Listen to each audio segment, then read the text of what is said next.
Es saprotu to, cik mēs esam dažādi un cik mums ir forši kolēģi un cik daudz interesantas informācijas, kur varbūt gribētos ikdienā vairāk padalīties vai dzirdēt no pārējiem. Pirmais solis jaunu lietu uzsākšanai – būt godīgam pret sevi un arī pret apkārtējiem. Lielākā daļa situācijas, kurās tu jūties iesprūdis, ir iespējams pašizdomāts. Nemīgram un neejam tālāk.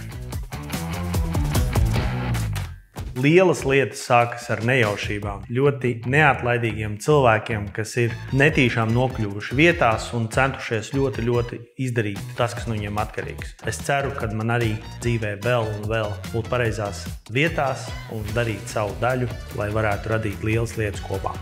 Es zināju, ka nebūs viegli runāt publikas priekšā. Kā jebkuru lietu esmu ievērojis, ka grūtākais ir sākt, un kad tu to sāc darīt, tad tas viss tā kā aiziet tādā vieglā flowā.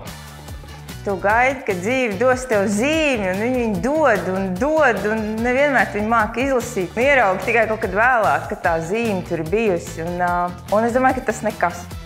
Bet man personīgi interesantākais likās stāst par cilvēkiem un viņu izvēlēm. Nav svarīgi, ko tu dari tagad. Ja tu gribi kaut ko mainīt, tad saņemies un ej uz savu mērķi tagad.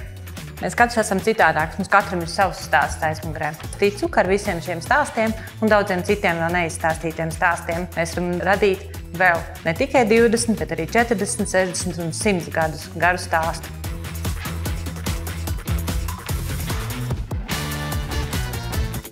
Mamma man teica, seko savam sapnim un meitenes sekos tev.